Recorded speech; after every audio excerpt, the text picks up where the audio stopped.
Vamos dar início a esta nona edição do curso de Educação em Saúde para Leigo, que é uma iniciativa que está se revestindo de pleno êxito entre a população, a academia.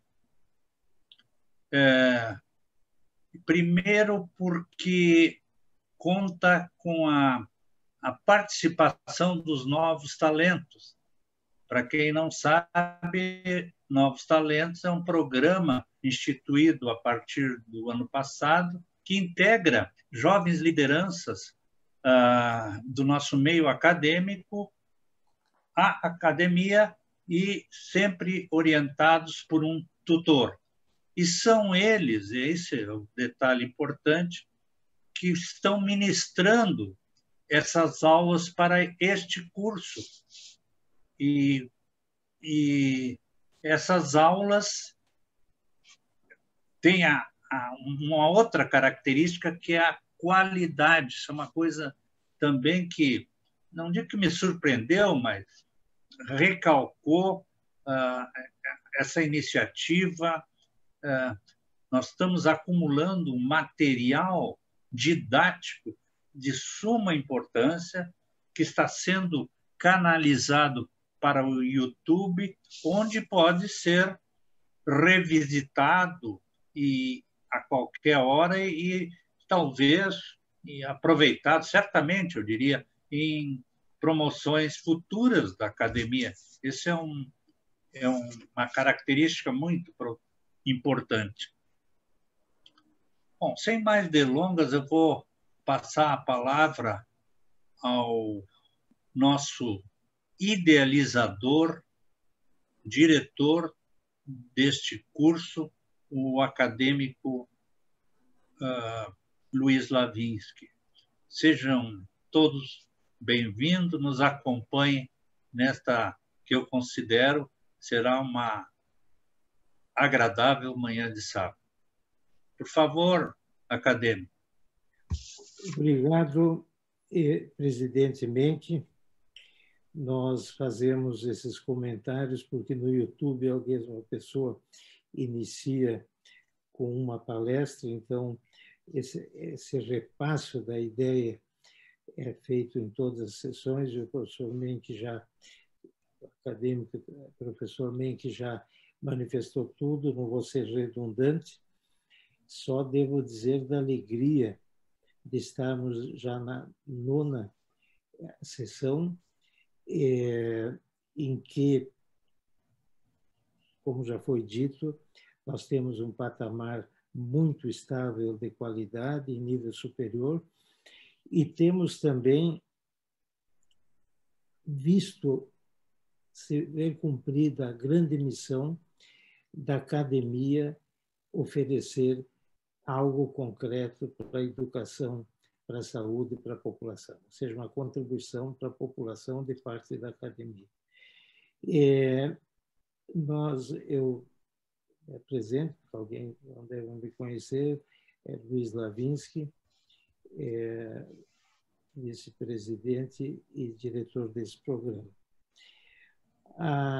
Hoje nós temos uma manhã que certamente vai deixá-los, além de bem informados, encantados com as apresentações que teremos. O tema é instigante: detecção precoce das doenças que cegam. Nós sabemos a importância da cegueira e temos, então, algo bastante produtivo para todos os que estão presentes e os que que participarão no YouTube. A apresentação será do novo talento Fábio Lavinsky, que possui graduação em medicina pela Pontifícia Universidade Católica do Rio Grande do Sul, residência médica em oftalmologia pelo Sheba Medical Center Hospital, afiliado à Universidade de Tel Aviv, considerado entre as 10 melhores do mundo, segundo o ranking da Newsweek. Realizou fellowship em retina, em retina clínica, no Hospital de Clínicas, por 2 anos.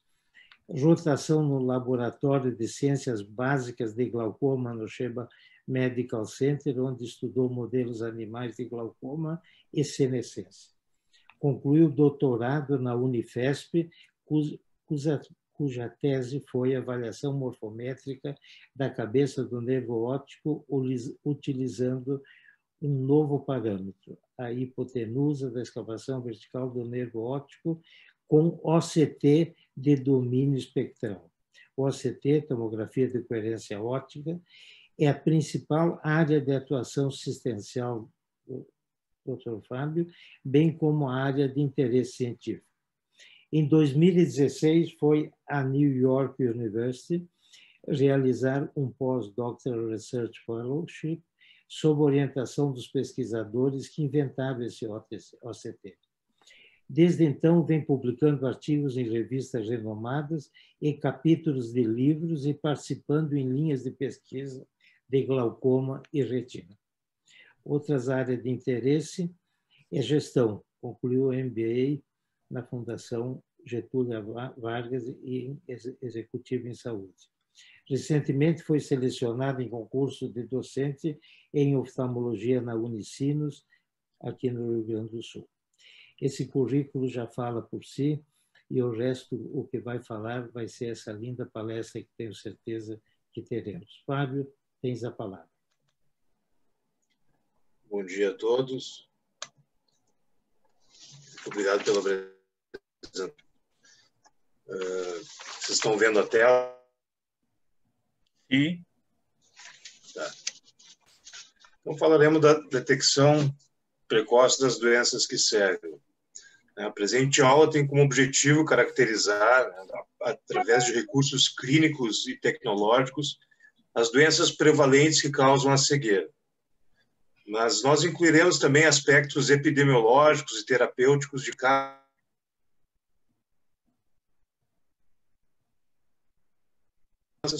É um dos principais pilares que vai levar à detecção, à busca pela assistência e a detecção da cegueira. Ressaltando que 80% das causas de cegueira são preveníveis ou curáveis e que 80% ocorrem em pessoas acima de 50 anos. E o impacto da cegueira no Brasil é muito grande. A OMS estima que nós temos mais de 1,5 milhão de cegos e que isso equivale a 0,75% da população. O impacto disso na vida das pessoas é doloroso, é difícil nas famílias. Além disso, o impacto econômico de um novo cego na cadeia produtiva é muito importante. Então, o conceito da cegueira, a cegueira ela tem a cegueira parcial, cegueira legal, com uma visão corrigida do melhor olho de 20/400 ou menor em ambos os olhos, e o campo visual, o maior diâmetro do campo visual inferior a 20 graus, mesmo que a visão seja melhor que esses 20/400. E a cegueira que todos assim conhecemos como um estigma, e a cegueira total é a amaurose, que é a ausência total de percepção luminosa. É importante ressaltar um ponto que eu falei na introdução, que é a transição demográfica que vem ocorrendo no Brasil. A população idosa, acima de 60 anos, deve dobrar até 2042 em relação a 2017. E em 2031, o número de idosos superará o número de crianças e adolescentes.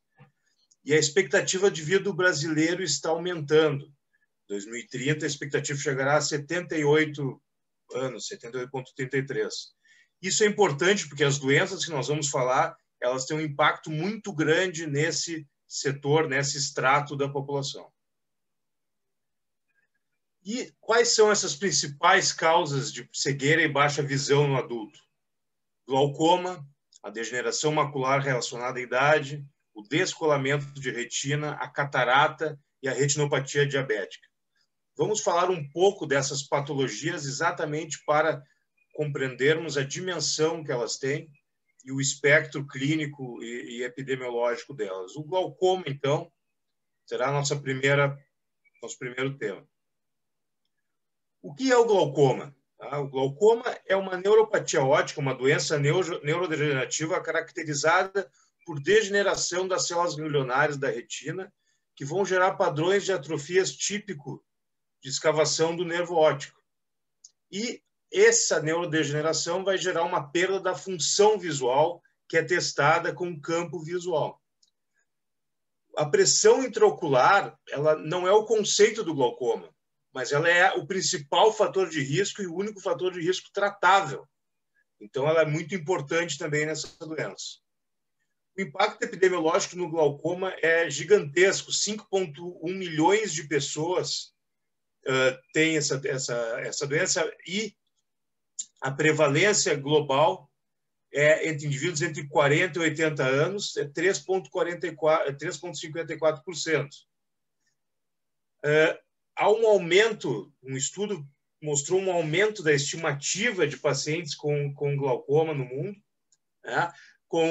A 2040 vai chegar a mais de 111 milhões de pessoas com glaucoma. Então, é uma doença que impacta muito. E vários estudos populacionais no mundo mostraram essas prevalências, como, por exemplo, o estudo populacional de Baltimore, que mostrou um ponto importante, que a prevalência em indivíduos negros foi 4 vezes maior. No Brasil, são poucos estudos epidemiológicos, mas a prevalência também é 3,4%. E é uma doença que realmente está crescendo muito, até pelo que vocês vão ver a seguir, pelo incremento do diagnóstico precoce. Então, quando a gente sabe, quando a gente diagnostica mais precocemente uma doença, a gente vai ter um aumento da incidência dessa doença. A pressão intraocular é o principal fator de risco e ela é determinada pela relação entre secreção e escoamento do humor aquoso do olho, a parte anterior do olho. E quais são esses mecanismos de secreção, né, e do escoamento? O escoamento, que é a questão principal quando temos dificuldades de escoamento, ele ocorre na malha trabecular, que é essa estrutura entre o fim da córnea e a íris, é uma espécie de um filtro do ar-condicionado, que passa todo o fluido e ele é absorvido. Tem 3 porções, uveal, córnea escleral e justa canicular, e esse fluido vai passar por esse filtro de ar-condicionado, por um canal de Schlemm, e vai ser absorvido, drenado pelas veias episclerais. Isso é responsável por 90% do escoamento. E tem outro 10%, que é o uvo escleral, que ele passa direto por uma estrutura chamada corpo ciliar. Quando nós temos alterações nesse escoamento, tanto antes do trabéculo, que se chama, quanto problemas no trabéculo ou problemas gerando aumento de pressão venosa, nós vamos ter um aumento da pressão intraocular e que isso vai gerar a neurodegeneração do glaucoma. A propedêutica, primeira e o padrão ouro para o glaucoma é avaliar os nervos ópticos. Então, aqui nós vemos um nervo com glaucoma, né? A gente vê a cabeça, que nem tu cortares um fio e vê a cabeça do fio cortada, assim que a gente analisa o nervo óptico. E a escavação é essa parte branca, ela vai estar aumentada nos pacientes com glaucoma e vemos também diminuições, aqui é outro olho, diminuições das fibras nervosas nessa imagem bidimensional usando o Red-Free. A gonioscopia é outro exame fundamental que vê aquela parte trabecular, aquele filtro que eu falei. A gente consegue ver clinicamente se esse ângulo está aberto ou fechado, como nesse evento. Como nesse exemplo, um ângulo fechado, por óbvio, vai dificultar o escoamento e vai ter uma pressão maior que vai gerar a neurodegeneração. A função visual, se vocês se lembrarem que faz parte do conceito do glaucoma, ela é avaliada por um campo visual.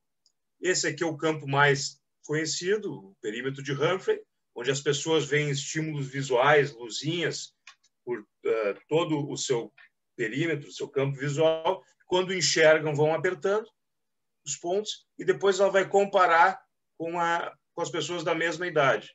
E vai fazer uma escala, se esses pontos se precisa de mais luz né? Vai aparecer esses pontos mais pretos, ou menos luz e normal com os mais brancos. Aqui mostra o dano.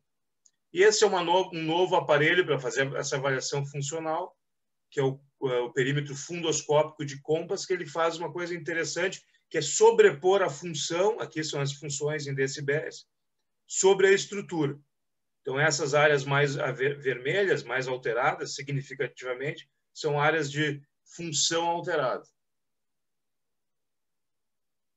Porém, é importante saber, já falando aqui da questão da detecção precoce, que o campo visual ele chega muito atrasado no diagnóstico. Ele está nesse espectro. Se aqui nós começamos com a apoptose, com a perda celular, e aqui nós temos a cegueira, o campo visual chega nessa parte do espectro. Então, nós temos exames de detecção mais precoce dessa doença, que vai gerar um melhor resultado visual, né, por óbvio, e de qualidade de vida. E daí falamos do OCT, né, a tomografia de coerência óptica, que hoje ela é uma histopatologia óptica em tempo real, incruenta, não precisa pingar colírio, não precisa tocar no olho, apenas pelo reflexo da luz, que faz, por um princípio de interferometria, faz uns scans A, que se chama, que se montam em vários scans A para formar o B-scan. E aqui nós temos todo esse bloco de B-scans formados, né? E aqui é uma tecnologia que faz 100.000 A-scans por segundo, e dá como se fosse esse bloco de patologia inteiro. É assim que a gente vê a retina na histologia. É assim que nós vemos na nossa prática clínica, utilizando o OCT. E o glaucoma, né, vê alguns parâmetros que o OCT incorporou, que é como se fosse uma biópsia, uma punch biópsia, uma biópsia circular em volta do nervo, vendo as fibras nervosas, que são que nem os fios que formam esse grande cabo central que é o nervo. As fibras nervosas, elas vão trazer toda a informação visual da retina, e esse corte circular que a gente vê aqui aberto, ele mostra como está a rigidez dessas fibras. E aí a gente pode ter uma detecção precoce. Se a gente vê uma área como essa, onde está uma perda de fibras nervosas num paciente, e aqui vai mostrar os gráficos, a espessura em micrômetros em cada setor desse círculo, e a gente pode detectar mais precocemente o glaucoma. Aqui é outra tecnologia, já utilizando também a camada de células ganglionares da mácula, né, da parte central do olho, onde realmente a visão, a luz é absorvida e levada para o nervo. A gente consegue ver as fibras nervosas, a camada de células ganglionares, como ela está em termos de espessura, que nos dá uma estimativa da saúde dessas células ganglionares. Nesse relatório, a gente combina os achados estruturais com uma predição do funcional, que essa área vermelha, baseado na estrutura, vai ter uma função mais reduzida, e daí quando a gente bater com o campo visual, ela vai normalmente mostrar que a predição está correta, que essa área enxerga menos. Nós desenvolvemos alguns trabalhos utilizando o OCT, que é a minha principal área de estudo. Desenvolvemos um parâmetro novo avaliando a cabeça do nervo óptico. E nós temos a oportunidade de fazer um corte histológico dessa cabeça do nervo óptico, e aqui do lado está o corte. E quanto mais profunda essa escavação e quanto mais extensa, mais glaucoma. E foi esse parâmetro que nós criamos, utilizando a extensão e a profundidade, calculando um cálculo simples, que o pessoal aprende em vestibular, que é a hipotenusa desses dois parâmetros. Se mostrou um parâmetro muito reprodutível e muito relacionado ao glaucoma. É um trabalho que foi minha tese de doutorado e que está tendo algumas publicações. Outra área de interesse é a progressão. A progressão do glaucoma, ela é muito importante e é determinada por essas tecnologias. Aqui nós vemos uma progressão de anos no campo visual, com o paciente perdendo visão de uma forma galopante. E daí aquele parâmetro que eu mostrei, circular, em volta do nervo, ele já está tão alterado que tu vai ver perda no campo e ele vai estar estacionado. Porém, a célula ganglionar da mácula ainda é útil no glaucoma avançado.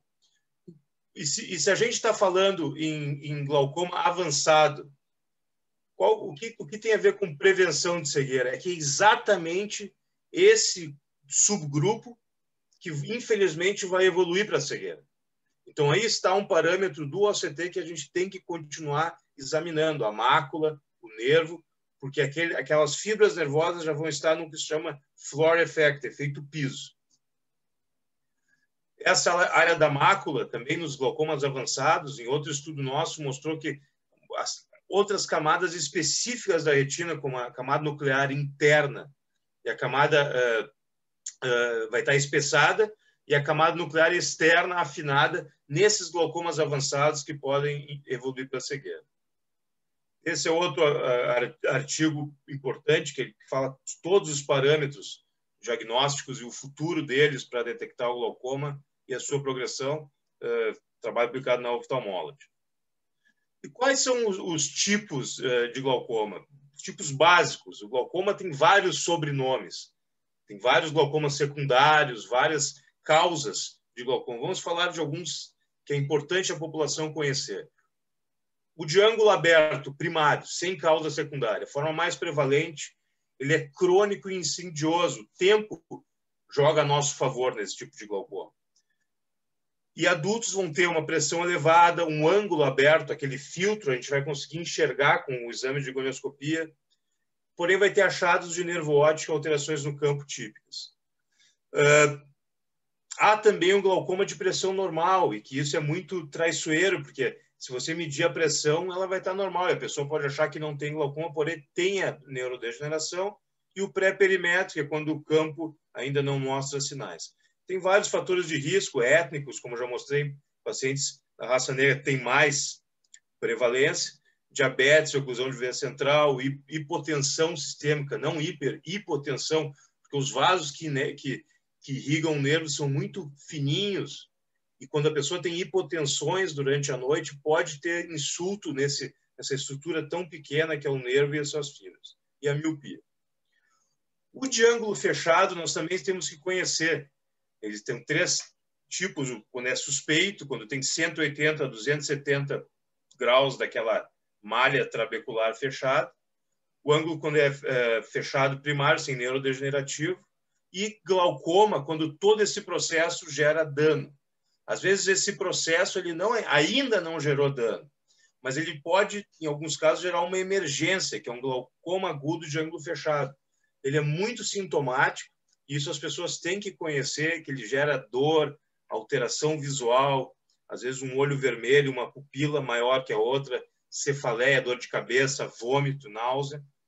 E ele tem que ser tratado de forma muito imediata, porque senão ele vai gerar dano diferente do de ângulo aberto, que é lento, ele vai gerar dano de uma forma bem rápida.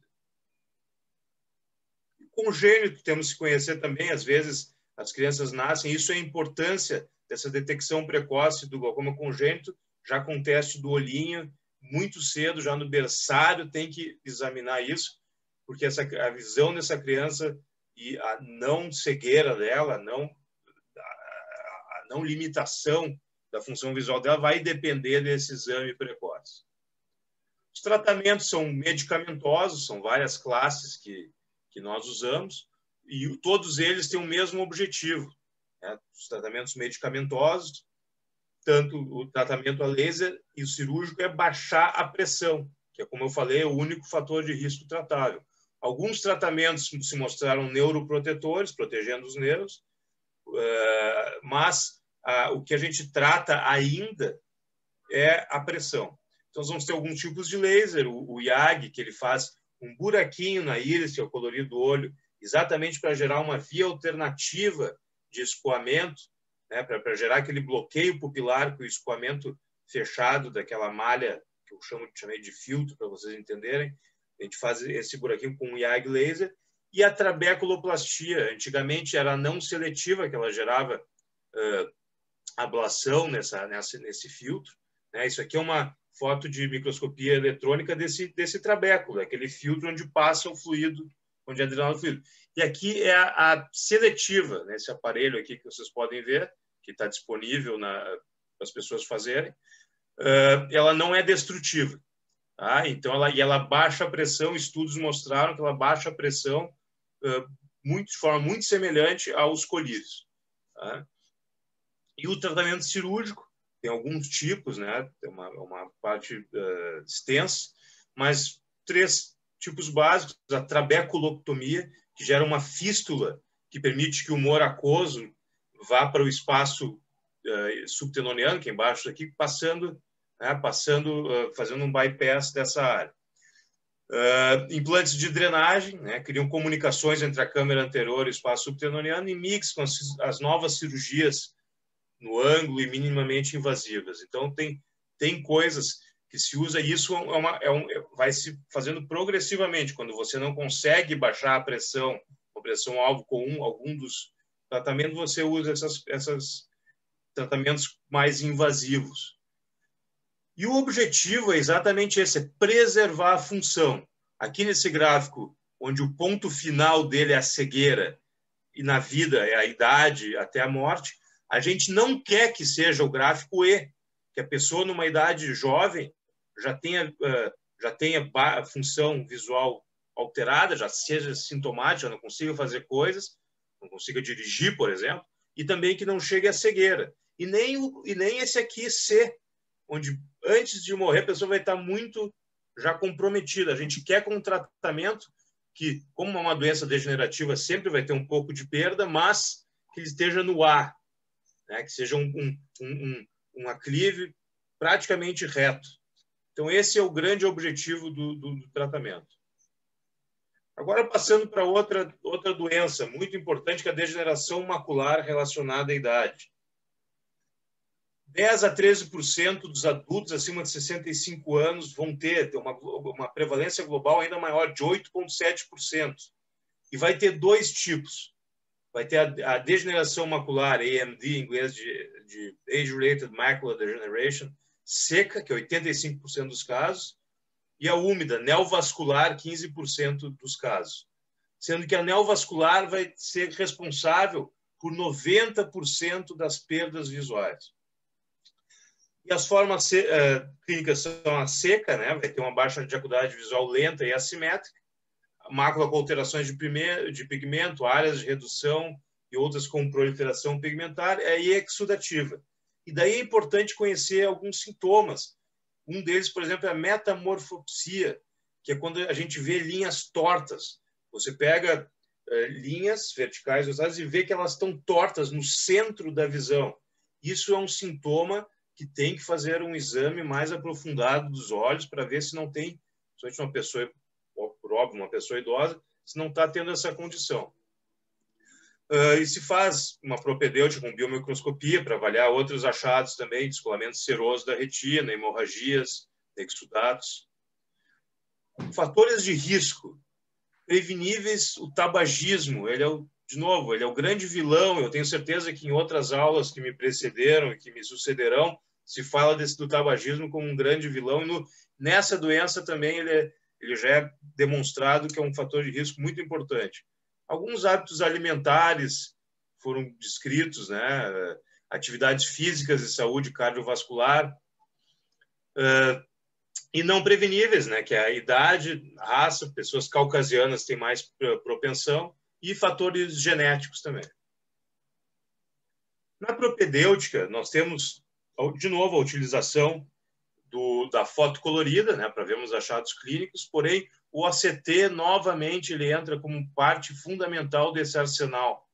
E aqui nós temos o privilégio do ACT fazer uma angiografia sem contraste, apenas uma angiografia computacional. Ele faz 3 a 5 cortes no mesmo ponto em todos os blocos, e desses cortes ele vê a diferença entre esses cortes e presume que é o movimento das hemácias, do sangue.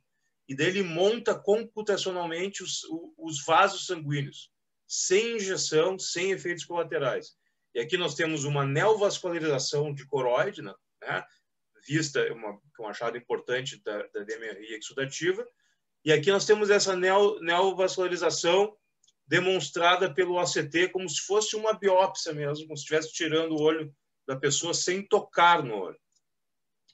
E tem vários tratamentos. Antigamente, o tratamento era quase... ele era acompanhar a história natural e oferecer auxílios apenas de reabilitação. E ele foi evoluindo para os primeiros estudos do MPS, utilizando um laser que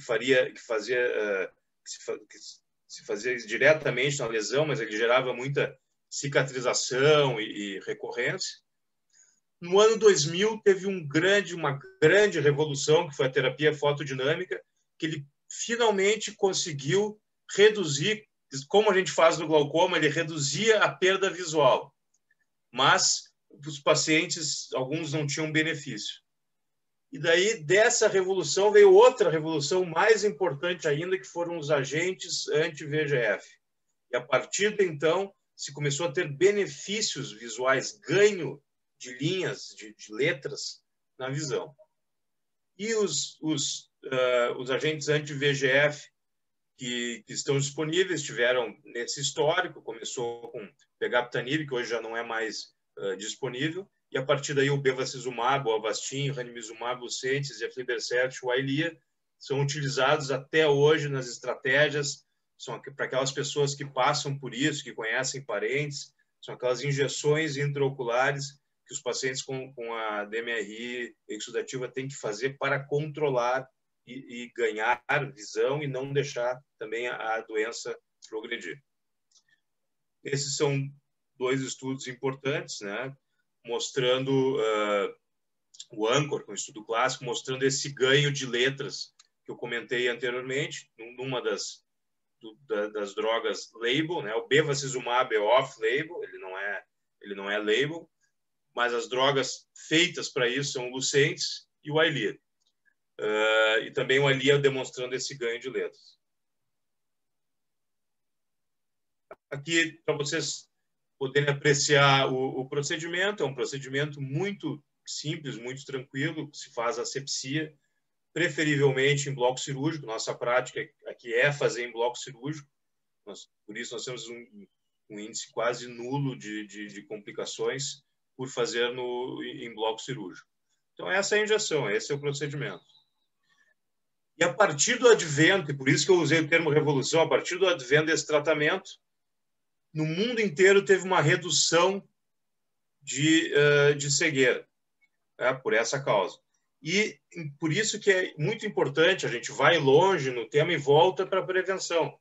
Logo no início, quando sente sintomas de perda central, né, DMRI, não vai gerar uma cegueira, aquela que eu falei, a maurose, perda total da visão, escuridão. Ela gera uma perda central, a pessoa, como se não tivesse, começa a não conseguir identificar o rosto das pessoas direito, começa a ver as coisas tortas num ponto central quando lê. Tendo esses sintomas, já tem que ver, porque quanto mais cedo se trata, melhor é o prognóstico da gente conseguir controlar com os tratamentos antiangiogênicos essa doença. O nosso grupo aqui, o Dr. Jacó, meu pai, o Dr. Daniel, professores do que eles fizeram, participaram de vários estudos dessas tecnologias que eu já citei, esses estudos clínicos multicêntricos. Aqui é um estudo que a gente participou também, que a gente avaliou estrutura e função normalmente, mas daí na DMRI, utilizando um protocolo macular, que é aquela parte do centro, a gente demonstrou que ele foi superior para avaliar a melhora visual, né, em relação à acuidade visual. Além dele ter sido útil, ele foi superior que a acuidade visual, porque a acuidade visual, aquele exame que a gente vê as letras na tela, ela vê exatamente o pontinho central da mácula dessa área, mas ela não vai ver toda a mácula, e às vezes o paciente tem uma melhora na sua função e refere melhora, mas aquele pontinho central, quando a pessoa vai fazer o teste das letrinhas, não está tão bom. Então, a gente demonstrou nesse estudo esse princípio. E agora, utilizando aquela tecnologia COMPASS, né, a gente demonstra também a função, né, que nós temos uma DMRI com exudação, essa parte pretinha é fluido, é um corte histológico demonstrando fluido, embaixo e dentro da retina. Aqui, depois da injeção, com uma melhora importante. E aqui, utilizando uma avaliação funcional, né, desse mesmo nesse mesmo caso, demonstrando também melhoras e diferenças em cada uma dessas áreas. Porém, nós temos a medicina tem limitações, e às vezes a gente ainda hoje, principalmente quando a DMRI seca avançada chega num estágio de atrofia da retina, nós falamos muito de exudativa, mas a DMRI seca, aquela que começa com pequenas drusas e vai formando atrofias, quando ela atrofia a retina, né, ou quando a DMRI exudativa não é mais tratável e vai formando uma fibrose tão grande, né, que é a cicatriz disciforme, quando chega nessas etapas de baixa de visão, alguns recursos de visão subnormal vão ser úteis. Dentre aqui vários tipos óticos e não óticos, hoje em dia com aplicativos, computadores, e um desses recursos foi desenvolvido com uma lente telescópica para esses pacientes com low vision, um estudo publicado pelo meu pai há anos atrás, que é um potencial muito grande para esses pacientes, que são muitos. E a medicina de reabilitação, tanto na oftalmologia e, por óbvio, nas outras especialidades, ela está aí para entrar e para prevenir secundariamente maiores transtornos. Então, seguindo nas doenças cegantes, né, que nós temos que conhecer, descolamento de retina. O descolamento de retina, na verdade, ele ocorre por um contínuo. O vítreo, que é aquela preenchimento do olho, ele vai se liquefazer. Ele tem colágeno também, por óbvio que ele é transparente, porque passa a luz, mas ele vai se liquefazer. E quando ele se liquefaz, em algumas áreas de aderência, ele pode gerar trações. E essas trações, elas vão ser sintomáticas. A pura liquefação e descolamento dele também pode ser sintomático. A pessoa pode ver o que se chama floaters, corpos flutuantes, às vezes alguns pontos que ficam fixos, o vítreo se mexe. Depois a tração, ela vai gerar sintomas como a fotopsia, que é que nem luzinhas passando rápido. Isso pode ser um sintoma de tração. E essas trações do vítreo podem gerar um rasgão. É que nem um chiclete colado num papel crepom, por exemplo. Tu puxa o chiclete, ele vai rasgar um pedacinho. E quando rasga, o sangue vai gerar pontos pretos, que é outro sintoma importante. E, posteriormente, se desse rasgão entrar fluido, vai descolando a retina e vai gerar o descolamento de retina, que é a última parte desse espectro. Portanto, quem está nos assistindo, é muito importante conhecer esses sintomas e relatar para o seu médico, porque vai ser fundamental um exame com dilatação da pupila. Vai ter que instilar coríleo, dilatar muito bem e olhar com muita atenção. E todo esse espectro vão ter lesões predisponentes.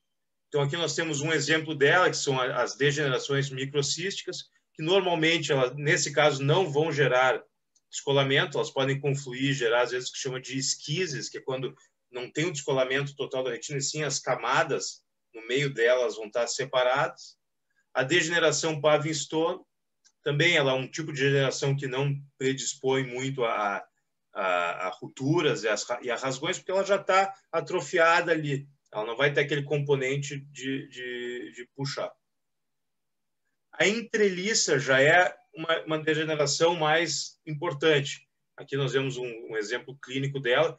Ela vai ter uma das camadas mais superficiais da retina coberta por líquido, por vítreo liquefeito, né? A membrana limitante interna. Vão ter áreas atróficas, né? São responsáveis por 20% dos descolamentos e vão ter, às vezes, as rupturas. Aqui, olha aqui um rasgão. Aqui está a área de treliça, por isso chama treliça, ela parece essa treliça, e um rasgão nela. Aqui as rupturas em ferradura, que são muito preocupantes, assim, que elas têm que ser tratadas, daí nós vamos falar da questão do tratamento. Se detectadas, fazendo esses pontinhos claros, que é o laser, né, que é a fotocoagulação, a gente vai estar prevenindo que o fluido que disseca, que entra por baixo dessa rotura, vai dissecar a retina. E aqui são as operculadas circulares. A operculada, porque tem um círculo, ele é arrancado, ele fica flutuante. Então, ficou um buraco circular, né? E aqui, normalmente, nós temos ainda o vítreo aderindo e puxando, e às vezes até aumentando esse rasgão e permitindo a entrada de fluido subretiniano, que é o descolamento. É fluido embaixo da retina. Desculpa. E daí, exatamente isso que nós temos. O rasgão, a rotura e a retina descolada. Isso aqui, vocês podem ver que tem um aspecto de elevação e mobilidade, porque a retina está descolada. O laser, como eu já falei, ele vai servir para prevenir essa situação de descolamento, essas lesões periféricas. O tratamento mais, que não é tão utilizado, mas é utilizado em alguns tipos de procedimentos, é a crioterapia, exatamente nessas áreas, para evitar o descolamento, né? O descolamento ele é muito importante porque ele vai nós temos uma prevalência alta, né? 12 a 14 casos por 100 mil. Né? Nós só trouxemos doenças com prevalência alta para conversarmos, né? Por óbvio que tem uma infinidade de doenças cegantes, mas para o conhecimento da população e dos colegas médicos de outras especialidades, nós temos essas grandes pilares cegantes. É que vocês veem uma prevalência alta o descolamento de retina. E é tratável. A gente consegue detectar cedo, mesmo com a retina descolada, né? Eu passei essa mensagem de que tratamos a rotura para prevenir, ótimo, excelente. O melhor é que não haja descolamento de retina. Porém, se tem, ele é tratável, nós temos como tratá-lo. E evitar exatamente que aconteça a fibrose, a proliferação fibrótica, que daí sim o tratamento, a cirurgia é muito mais complicada e o prognóstico é pior. Então, as formas de tratamento, nós temos a retinopexia pneumática, onde se injeta um gás, ou a forma alternativa, também estudada pelo grupo do Jacó Lavinski, meu pai, que foi injeção de ar, com realização de laser. A convencional se usa um gás, um SFC puro, e faz crioterapia, que eu mostrei. E é importante o posicionamento, porque a gente se faz apenas, como vocês sabem, o ar sobe, o gás sobe, então tem que fazer só nas roturas grandes superiores. Ela tampona a rotura e o fluido é reabsorvido numa retina rígida, num epitélio pigmentado rígido, e o descolamento é curado por esse tratamento. Às vezes ele não é suficiente, daí nós vamos ter outros tipos de tratamento, como a retinopexia com indentação escleral, onde põe um componente sólido, gerando também essa absorção, e se faz também a crioterapia na rotura. E aqui a vitrectomia, que pode ser com ou sem aquele componente sólido. E aqui hoje a vitrectomia é uma cirurgia que se entra dentro do olho, se digere o vítreo, aquele humor, aquele líquido com colágeno que está dentro do olho, se põe um tamponante transoperatório, que é um gás, né? O perfluorocarbono, e se faz o procedimento com laser e se gruda a retina por esse procedimento. Se deixa ou um gás ou um silicone dentro da retina e se faz com alguns tipos de... Hoje está se evoluindo muito as ponteiras, tem apenas 27 Gauss, por exemplo. As ponteiras antigamente eram bem mais lentas e as bocas bem maiores. Quanto menor, menos dano e é mais preciso o corte, né? E, além disso, se está fazendo com sistemas tridimensionais, sem microscópio. Essa aqui é uma foto do meu irmão aqui de costas, o Daniel, professor, fazendo com óculos 3D, como se fosse uma tela gigante, fazendo toda essa cirurgia de uma forma tridimensional. Passamos para a catarata. E, de novo, a catarata, ela nem deveria estar nesse rol, porque é uma doença, que é uma patologia totalmente tratável e deveria ser tratada no ponto do paciente não ter que chegar a um nível de baixa visual, de uma cegueira legal.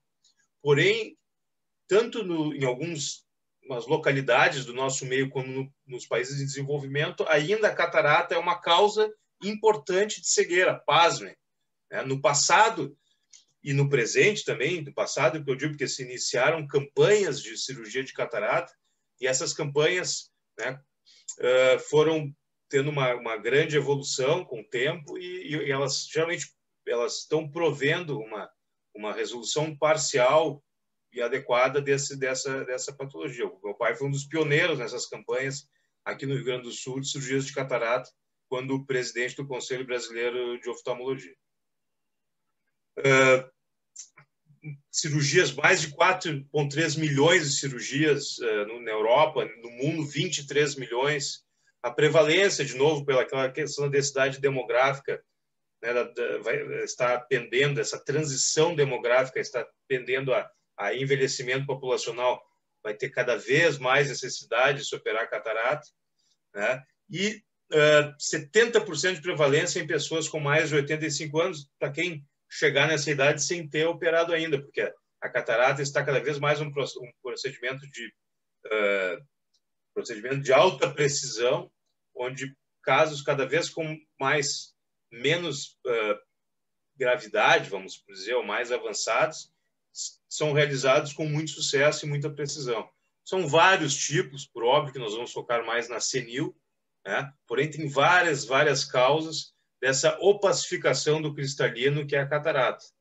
Então, a senil, com o tempo, vai gerando o núcleo da catarata, vai ficando esclerosada, a esclerose nuclear, e ficando mais amarelado e opaco. A gente tem que fazer algumas avaliações muito importantes, a ecobiometria, para avaliar a lente intraocular, que o aparato óptico ele é basicamente composto pela córnea e pelo cristalino. Nós vamos tirar o cristalino, então a gente tem que repor a outra parte do aparato óptico. E esses cálculos vão ser feitos com esse aparelho que é o ecobiômetro. Então ele vai medir a curvatura da córnea, vai medir o tamanho do olho e vai calcular, com fórmulas muito avançadas, e até inteligência artificial está sendo utilizada, vai calcular o grau da lente a ser implantado no olho. Tem que avaliar se a parte posterior da córnea é rígida, né? A cirurgia, como vocês vão ver, ela é intraocular, ela pode gerar alguma perda dessas células endoteliais. Então, se a pessoa tem esse tipo de achado aqui, gutas, lacunas, gutata, que se chama, ela pode ter fator de risco para ter uma opacificação da córnea, que vai, por óbvio, prejudicar a visão. O Pentacam é outra tecnologia, ele faz essa topografia tomográfica, utilizando um sistema que se chama Scheimpflug, que são fotos em angulações que formam um tomógrafo e avaliam a córnea, as curvaturas anteriores e posteriores. Aqui nós temos, por exemplo, um caso de ceratocone, onde todo o cálculo da lente, pelo aparato óptico anterior do olho, que é a córnea, está alterado, todo o cálculo ele vai ser um pouco distinto. Ela é feita em centro cirúrgico ambulatorial, né, um tratamento curativo, uma cirurgia eletiva, e a indicação depende da perda funcional, né, e isso é subjetivo também. Tem pessoas que toleram uma perda muito maior, tem outras que já com uma perda muito pequena de visão, ou da própria visão de contraste, ou de algumas coisas, já quer operar porque não tolera, até pelas suas atividades também. Necessidade socioocupacional, como falei, as atividades, condição sistêmica da pessoa tem que ser levada em conta, né? A pessoa tem que não é uma cirurgia, então tem toda a questão anestésica e pré-operatória também, e o estadio de desenvolvimento também, não se tem que se discutir com o paciente que quando a catarata é muito inicial, às vezes o risco-benefício, por menor que ele seja catarata, o risco hoje em dia, cada estatísticas que saem mostram que o risco está cada vez menor, porém ele existe. Então, dentro disso, entra essa relação de custo-benefício de operar ou não. Tem pessoas que usam anestesia tópica, vários centros. Né? Em alguns casos, quando o paciente não consegue parar, ou em casos especiais, por exemplo, quando são infantis, por exemplo, se usa anestesia geral.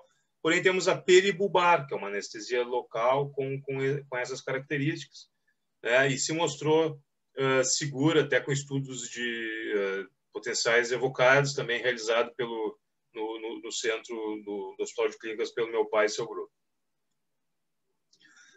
A técnica antiga era extracapsular, uma técnica mais agressiva, que se tirava uma forma com uma incisão bem maior, ela tinha que se dar muitas suturas. E a técnica atual, nós vamos mostrar nesse breve vídeo que eu vou narrando, né? Por óbvio que toda a parte de asepsia, anestesia passou, se fazem incisões, né? Onde vai se trabalhar dentro do olho, que se chama, vai se botar os aparelhos que vão gerar a facoemulsificação, né? Se preenche o olho com um elemento viscoelástico, exatamente para proteger a córnea e para dar volume à câmera. Depois se faz a incisão maior, né, que estamos vendo uma incisão valvulada, como se fosse uma válvula, porque essa incisão ela é autoselante. Isso é importante as pessoas saberem. Normalmente, por óbvio que se testa ela depois, e se ela está autoselada, não precisa sutura. Essa etapa importante já é no cristalino, já é na catarata, que é a etapa de capsulorhexis, né, que se faz como se descasca a casquinha, a cápsula anterior do cristalino, e ela tem que ser curvilínea, circular, contínua, e depois dessa etapa, né, e ela é muito importante, porque quando ela complica essa etapa, a cirurgia pode ter que converter para aquela cirurgia antiga que nós mostramos antes, mas é muito incomum isso acontecer, tá? E vão ter algumas pessoas com fatores mais preponderantes de complicação. A hidrodissecção por dentro dessa, tu descascou, daí tu vai fazer a hidrodissecção dentro do cristalino e a luxação, né, para a mobilidade dele, e a partir de então se começa a etapa de facoemulsificação em si, né, que é uma técnica de dividir para conquistar, tá? Não é aquela coisa que os ingleses faziam nas colônias deles, né, mas é baseado nesse termo, porque primeiro tu divide em 4 elementos, em 4 quadrantes, para depois tu ir facoemulsificando, né, por ultrassom, esse cristalino. Então, tu vai facoemulsificando, fazendo toda essa etapa, né, até pegar os últimos fragmentos do que se chama do córtex.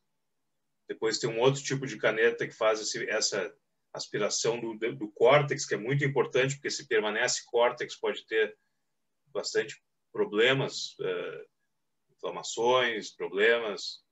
Então, ela tem que ser muito bem feita, a cirurgia com bastante precisão, uma cirurgia de altíssima precisão. E, por fim,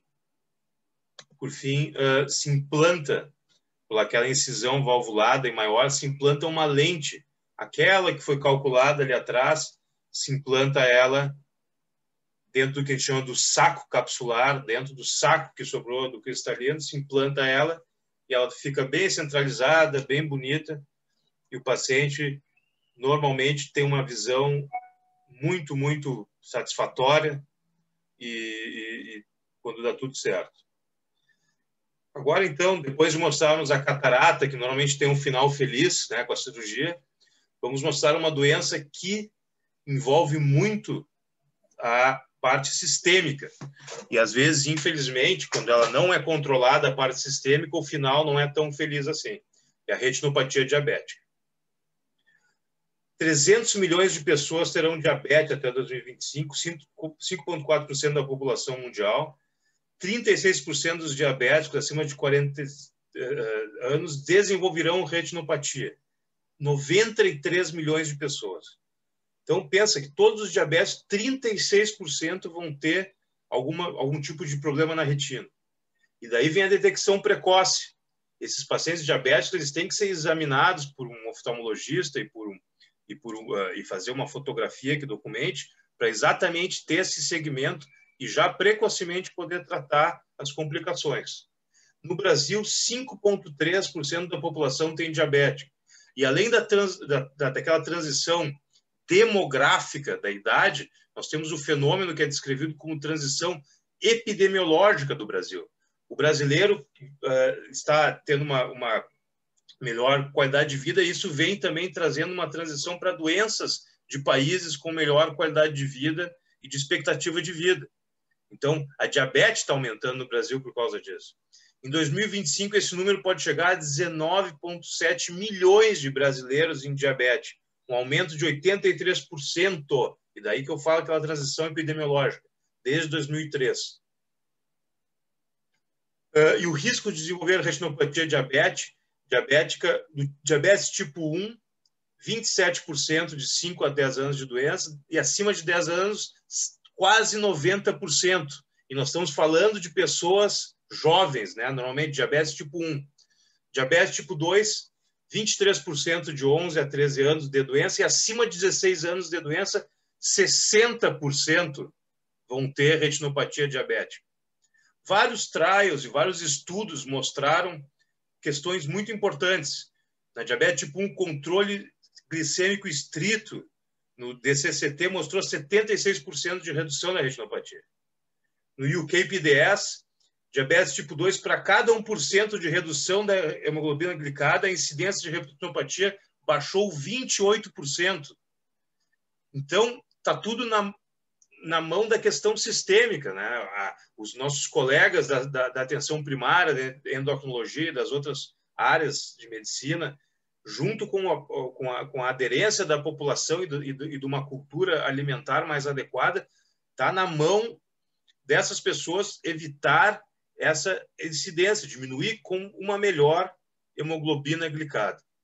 O DRCR, que é outro estudo mais daí na oftalmologia, que é um network de vários oftalmologistas mandando informações de vários tipos. Pacientes com retinopatia sintomática, 35% proteinúria, proteína na urina, ureia elevada e creatinina elevada. E gestantes diabéticas, 10% risco de progredir para retinopatia não proliferativa. Né? E se já com retinopatia, tende a progredir durante as gestações, ou seja, as gestantes diabéticas têm que serem examinadas de uma forma mais agressiva. E os fatores de risco para a retinopatia diabética: descontrole glicêmico, hipertensão arterial, nefropatia, sedentarismo, obesidade, dislipidemia e tabagismo. Todos os vilões aqui da saúde de modo geral. Né? E aí eles vão ficar de uma forma muito preponderantes na retinopatia diabética, vão ficar mais vilões ainda, porque vão gerar a cegueira. Esse Standards of Medical Care Diabetes é um material importante ser lido, que fala de uma forma mais detalhada de todas as questões de fatores de risco e cuidados. E no resumo dos clinical trials, né, aqui nós temos as alterações vasculares com o controle estrito da hemoglobina glicosilada, tanto os inicialmente como no follow-up de longo termo, se baixou, né, se conseguiu baixar as alterações microvasculares, por óbvio, incluindo a retinopatia. Eu não vou comentar sobre os outros achados clínicos desses trials, porque não é do escopo da nossa aula passar para as questões de outras especialidades que foram tratadas com primazia pelos colegas especialistas nisso. E a retinopatia diabética, o conceito dela é uma disfunção progressiva da vasculatura da retina causada por hiperglicemia crônica. Essa hiperglicemia e essa doença resulta num dano estrutural na retina neurosensorial. E aqui, mais uma vez, o OCT, a nossa biópsia ou histopatologia óptica, mostrando uma retina normal. E aqui está um exemplo daquele corpo vítreo, só entre parênteses, que eu falei antes, na descolamento da retina. Aqui está o corpo vítreo. E a retina com a retinopatia diabética totalmente alterada, essa área aqui, essa concavidade aqui é o normal. Aqui que os raios confluem de forma mais central, assim, e tem a visão mais nobre. E essa área central está toda alterada, toda com fluido e com exudados. E esse aumento da glicose vai fazer com que entre na cascada aldose e redutase, transformando glicose em sorbitol. E essa concentração excessiva nos pericitos das células, dos pericitos das células dos capilares, dos pericitos capilares e nas células de Schwann vão gerar dano nessas células, que vão gerar essa microvasculopatia e microneuropatia. E os fatores vasoproliferativos nessa isquemia, né, vão ser liberados pela retina e pelo epitélio pigmentado, que é o VEGF de novo, o Vascular Endothelial Growth Factor, aquilo que gerava angiogênese anormal na DMRI, na degeneração, também vai estar aqui na diabetes. Pela isquemia, né, vai gerar um aumento desse VEGF, que vai gerar neovasos. O olho vai entender que precisa de novos vasos, porque está faltando oxigênio, porque está faltando nutrientes, só que esses neovasos eles vão ser alterados, eles vazam, eles são anormais. Então, e também o aumento da viscosidade também vai gerar esse estímulo para essa doença. A avaliação é feita, por óbvio, pela questão sistêmica, anamnese, entrevista, acuidade visual, microscopia, novamente a foto, a angiografia, daí sim com contraste, porque a gente tem que avaliar se está vazando os vasos, que são características dos vasos anormais, a angiografia fluoresceínica, né, e o OCT. A gente pode usar a angiografia por OCT também, mas a gente não vai ter o vazamento, porque, como eu falei, ela é computacional, ela não é dinâmica, como a por fluoresceína. E aqui um exemplo de uma retinopatia diabética, né, com OCT, a neovascularização, e aqui nós podemos ver o neovaso causado por esse VEGF aumentado, mas daí a gente não pode, nessa tecnologia, ver o vazamento. E a não proliferativa, ou seja, sem esses neovasos, que graus que ela tem? Ela tem grau leve, quando tem apenas uns microaneurismas, a moderada, quando já tem mais que alguns microaneurismas, algumas hemorragias, e a grave, que daí vão ter fatores mais importantes, venosos, alterações iniciais, muitos mais microaneurismas por todos os quadrantes e sangramentos. E passando da não proliferativa, nós temos a proliferativa, que ela é chamada baixo risco e alto risco, mas todas elas têm que ser tratadas, mas ela tem esse neovaso, aquele vaso anormal, causado pelo VEGF, assim que ele se aparece. Veja como ele destoa de toda a retina e vaza, e às vezes ele vai ter esse componente tracional, vai ter um arcabouço, um guindaste de fibra vascular, puxando esses neovasos e gerando descolamentos de retina, diferentes daquele que eu mostrei, que são regmatogênicos para o rasgão. Esse vai ser tracional, a tração vai descolar a retina. A tração do tecido inteiro, sem rasgar. E às vezes ele ainda por cima pode rasgar, tendo essa porção mista. E a hemorragia dentro da retina vai ser um fator importante dessa retinopatia diabética proliferativa. E por óbvio, quando essa etapa de retinopatia tem um prognóstico visual muito pior, né? Então, quando a gente fala de prevenção, a gente não quer que chegue nesse ponto. E o edema macular, ele vai ser vazamento desses microaneurismas, né? Vai gerar edema macular, ele vai ser uma perda dessa barreira hematorretiniana interna, dos vasos internos da retina, e vai vazar líquido e exudatos. Os exudatos são um acúmulo dessas proteínas e lipídios, que são esses achados amarelinhos aqui, e por óbvio que vai gerar baixa de visão, e a principal causa de visão em pacientes não com a retinopatia não proliferativa. Então, o edema macular tem um impacto muito grande, e o VEGF e as outras modalidades vão também estar participando. Há modalidades terapêuticas, nós vamos ter laser, né? O laser ele pode ser feito para proliferativa, quando a gente vê na angiografia que tem neovasos e áreas de maior perfusão, a gente faz um laser 360 graus, chama panfotocoagulação. Tu vai diminuir o drive de sangue para essas áreas, tu vai diminuir o VEGF, vai ter menos isquemia. O VEGF, o fator endotelial vascular de neovaso, vai estar mais baixo. Mas aí tu tem uma droga que age exatamente bloqueando essa molécula, que são os antiangiogênicos que nós falamos na degeneração, na DMRI, na degeneração macular. São essas mesmas drogas que a gente usa para baixar o VEGF e controlar essa neovascularização. Se usa corticoide também em alguns casos, porque toda essa permeabilidade excessiva do edema e até mesmo cascatas moleculares da neovascularização tem componentes inflamatórios importantes. E esses componentes inflamatórios podem ser tratados com corticosteroides, inclusive intravítreos, que se põe um pallet, se põe uma cápsula dentro do vítreo. E em casos mais graves, ou quando tem um sangramento dentro do olho, naquele humor vítreo, se faz a vitrectomia para curar e tirar esse sangue. E aqui está o laser, aqui está um exemplo da fotocoagulação, da Panfoto, 360 graus. O meu irmão Daniel é um grande especialista em diabetes, o professor Daniel Lavinsky, tem vários estudos nessa área, e ele foi um dos desenvolvedores desse laser em padrões, né, desenvolvido na Universidade de Stanford, no pós-doc dele. Ele desenvolveu esses parâmetros para esse tipo de laser.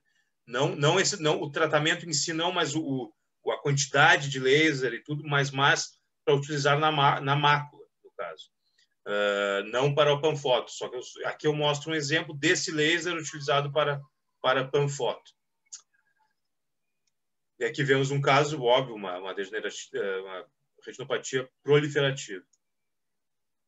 Vários estudos com antiangiogênicos, não vou citar, mas são inúmeros estudos mostrando a vantagem, inclusive daquele grupo que eu falei, daquela network, utilizando. E a vitrectomia, que tem várias etapas e vai depender da gravidade dos achados, com a delimitação, segmentação dessas membranas fibrovasculares, né, de secção manual, e cada vez a vitrectomia está avançando mais tecnologicamente e vai ser capaz de fazer cirurgias com menos trações e menos efeitos. E a minha predição é que várias etapas dessa cirurgia, várias situações vão ser feitas pela robótica no futuro, assim como a gente vê na urologia. Como a evolução tecnológica pode contribuir para a prevenção da cegueira em toda essa miríade de patologias? Como a tecnologia pode contribuir? Porque são milhões e milhões e milhões de pessoas. Nós conhecemos as limitações do nosso sistema de saúde, tanto público como privado, e o sistema de saúde ocular também ele tem muitas limitações. A telemedicina, a inteligência artificial, a robótica podem ser perspectivas inevitáveis, principalmente a telemedicina e a inteligência artificial, para fazer uma melhor triagem, para prevenir o avanço dessas doenças.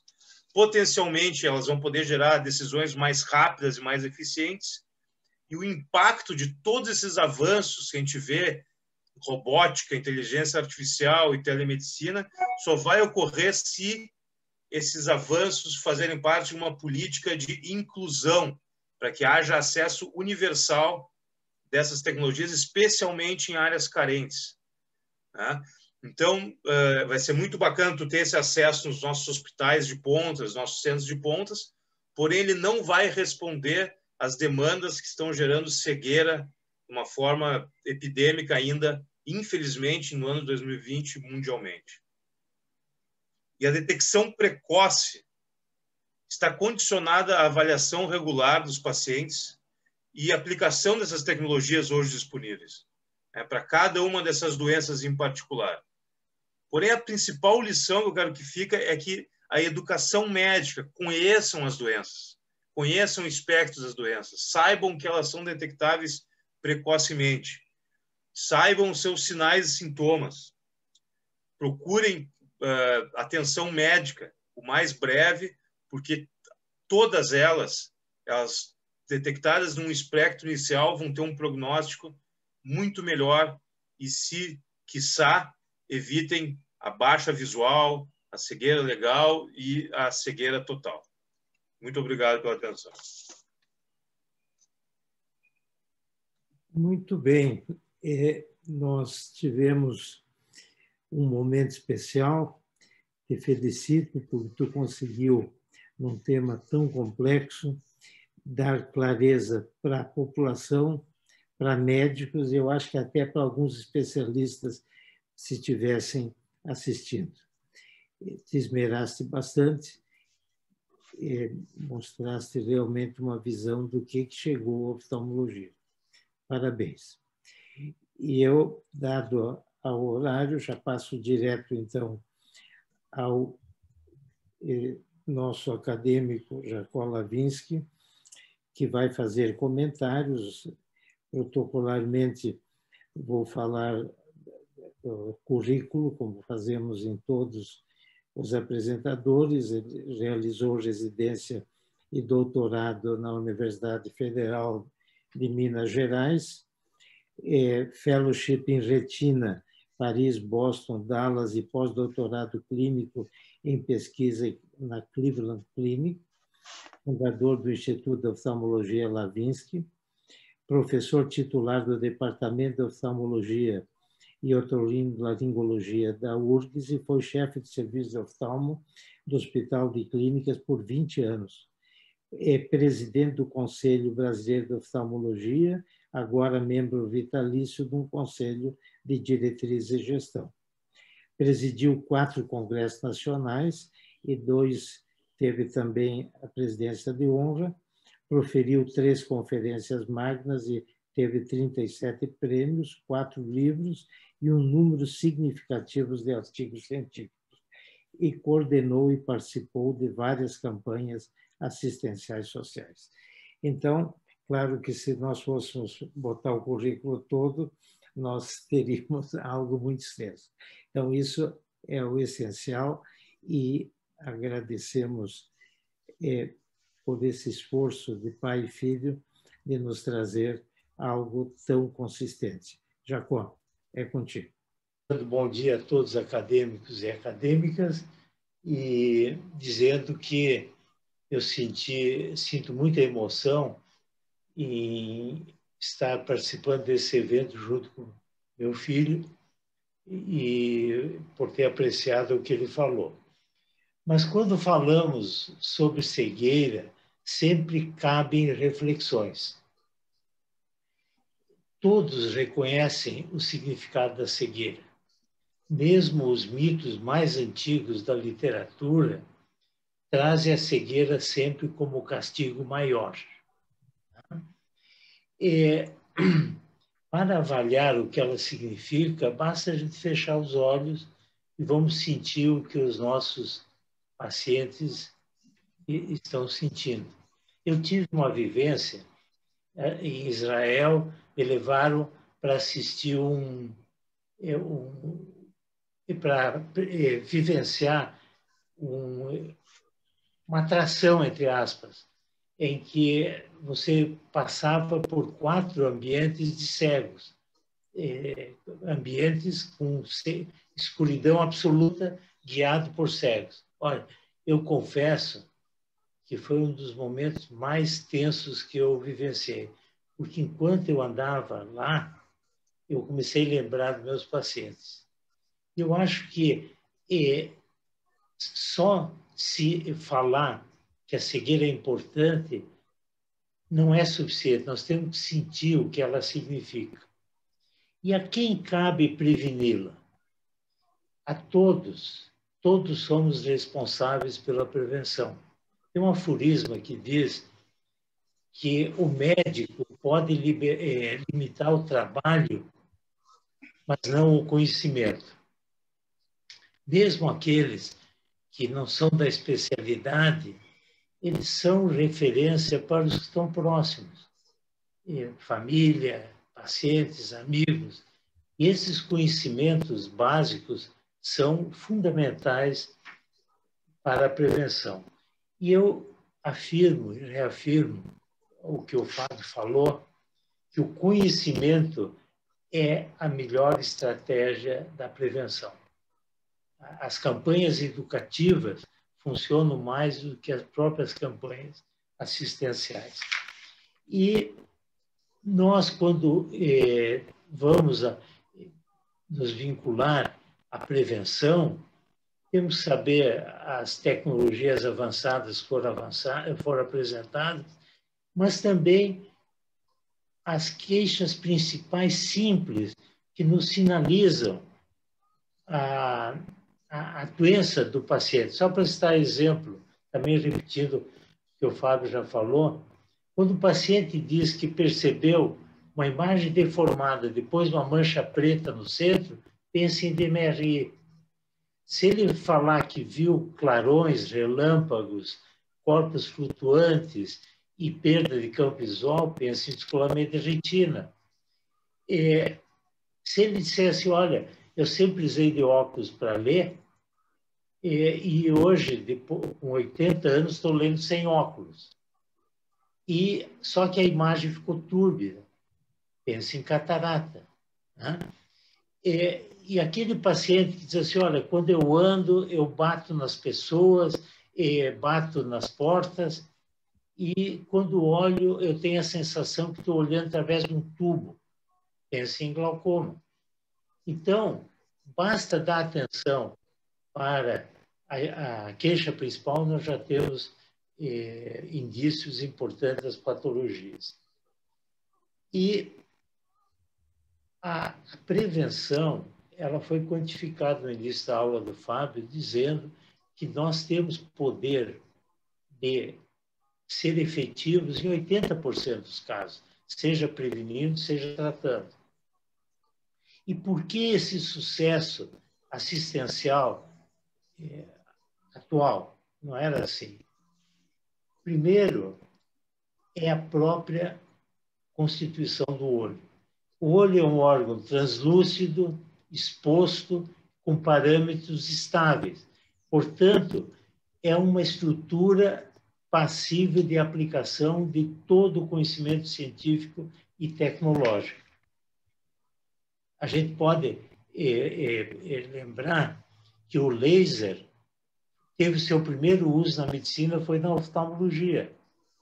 A toxina botulínica também, para tratar alguns estrabismos, não é, Michele? Mas temos, o Fábio mostrou, a tomografia de coerência óptica, angiografia, cirurgia 3D, facoemulsificação, refrativa, Vitrec.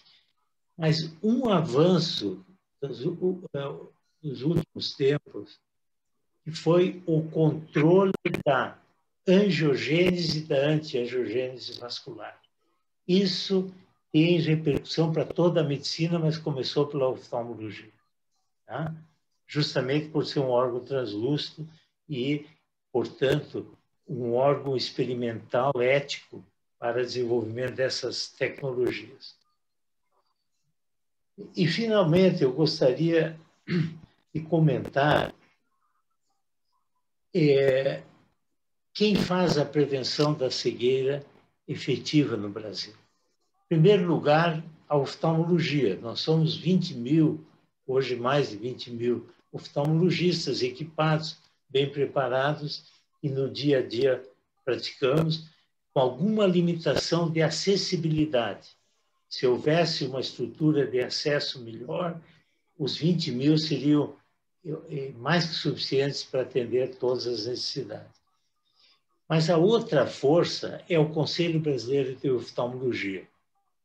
O Conselho ele é corresponsável pela formação dos oftalmologistas em 104 cursos de especialização, mas pratica campanhas educativas e assistenciais. Agora, dia 21, teremos uma das maiores 24 horas para o diabetes, multidisciplinar e comandado pelo Conselho.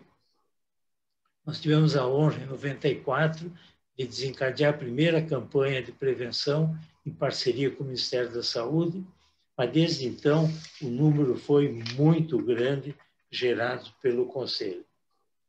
Bom, eu quero também homenagear 3 figuras dentro desse campo.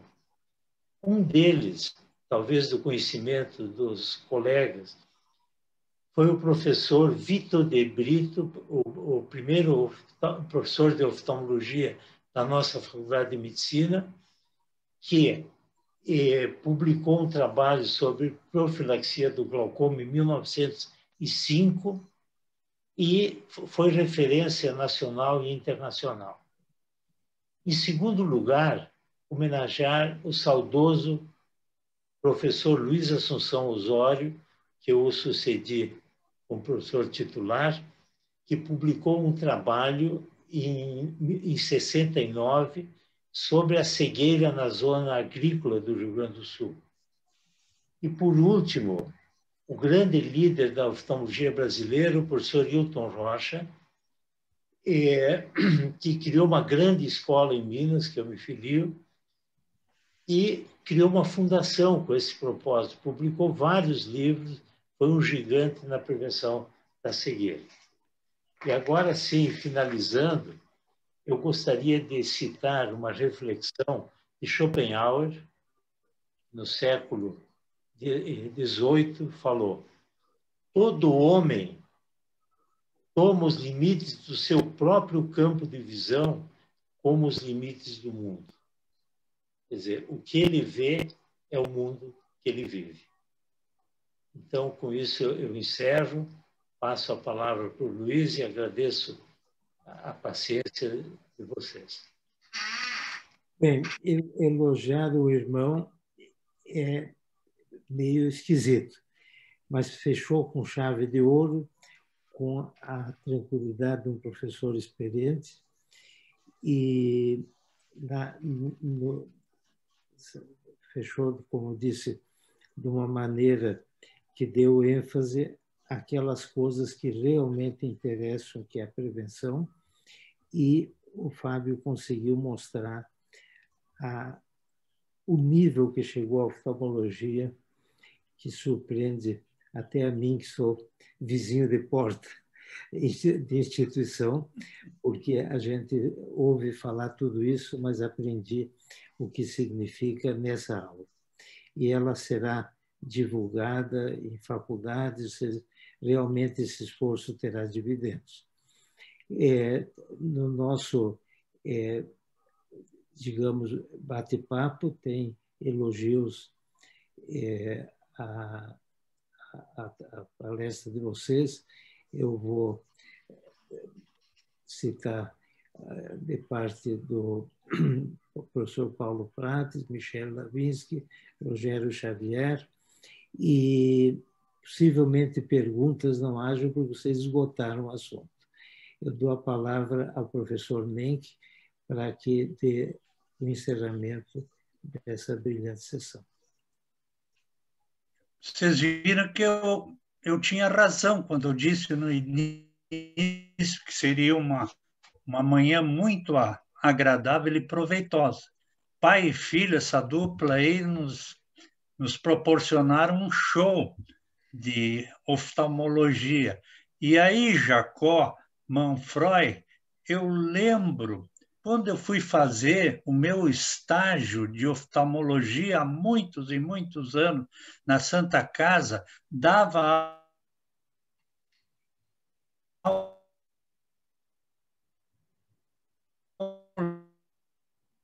inaugurá-lo o saudoso professor Ivo Correa Maier, assim, imponentemente, com aquela vozinha, a verdade dele, aqueles embasbacados alunos que a oftalmologia era a especialidade mais avançada da medicina.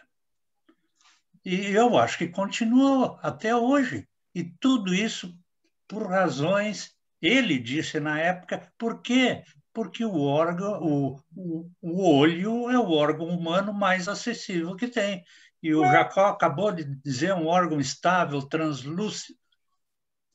E o Fábio deu esse show tecnológico. Quer dizer, é um órgão facilmente invadido, entre aspas, tratado, propedêutica rápida. Então, a oftalmo nos enche de orgulho como médicos e a mim só me resta parabenizar pai e filho e agradecer a participação de todos vocês. Um bom fim de semana.